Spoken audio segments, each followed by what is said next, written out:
ಭರ್ಜರಿ bachelors. S, ಇದು ಬಹುದೊಡ್ಡ ರಿಯಾಲಿಟಿ ಶೋ. ಈ ಶೋ ಅಲ್ಲಿ ಬರ್ತಾ ಇರುವಂಥವ್ರು ಎಲ್ಲರೂ ಕೂಡ ಒಂದಿಷ್ಟು ಸುದ್ದಿ ಆಗ್ತಾ ಇದ್ದಾರೆ.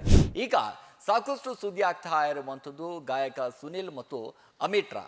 ಎಸ್, ಯಾಕೆ ಅಂತಂದ್ರೆ ನಿಜಕ್ಕೂ ಕೂಡ ಸೀರಿಯಸ್ ಆಗಿ ಇವರಿಬ್ರು ಕೂಡ ಲವ್ ಮಾಡ್ತಾ ಇದ್ದಾರಾ ಅಂತ ಅನಿಸ್ತಾ ಇದೆ. ಕ್ರೇಜಿ ಸ್ಟಾರ್ ರವಿಚಂದ್ರ ಅವರಿಗೆ ಒಂದಿಷ್ಟು ಅವರಿಗೆ ಬಂದಂತ ಸಂದರ್ಭದಲ್ಲಿ ಆರಂಭದಿಂದಲೂ ಕೂಡ ಈ ಒಂದು ಮಾತು ಕೇಳ್ತಾನೆ ಇದ್ದಾರೆ. ಕ್ರೇಜಿ ಸ್ಟಾರ್ ರವಿಚಂದ್ರ ಅವರನ್ನ ನೋಡಿದ್ರೆ ಲವರ್ಸ್ ಅನ್ನಿಸ್ತಾ ಇದ್ದಾರೆ. ಒಂದೊಂದು ಕ್ಷಣನೂ ಬಹಳಷ್ಟು ಜನ ಇಂಟ್ರೆಸ್ಟಿಂಗ್ ಆಗ್ತಾ ಇದೆ, ಸಾಕಷ್ಟು ಇಂಟ್ರೆಸ್ಟಿಂಗ್ ಜೊತೆಗೆ ಏನೋ ಮಿಸ್ ಹೊಡಿತಾ ಇದೆಯಲ್ಲ ಅಂತ ಅನಿಸ್ತಾ ಇದೆ. ಕರ್ನಾಟಕದ ಬಹುಶಃ ಸುನಿಲ್ ಅಂತಂದ್ರೆ ಎಲ್ರಿಗೂ ಕೂಡ ಗೊತ್ತಿದೆ, ಸಾರಿಗಮಪ ಸೀಸನ್ 13 ವಿನ್ನರ್ ಆಗಿದ್ರು.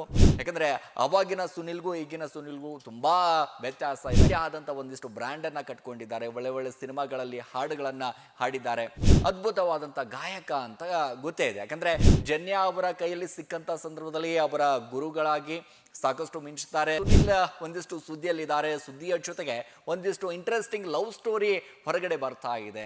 ಯಾಕಂದ್ರೆ ಉತ್ತರ ಕರ್ನಾಟಕ ಭಾಗದಲ್ಲಿ ಅಂತ ಅಂದಾಗ ಏನೋ ಒಂದು ಸ್ಪೆಷಲ್ ಆಗಿರುತ್ತೆ ಅಂತ ಅನಿಸುತ್ತೆ.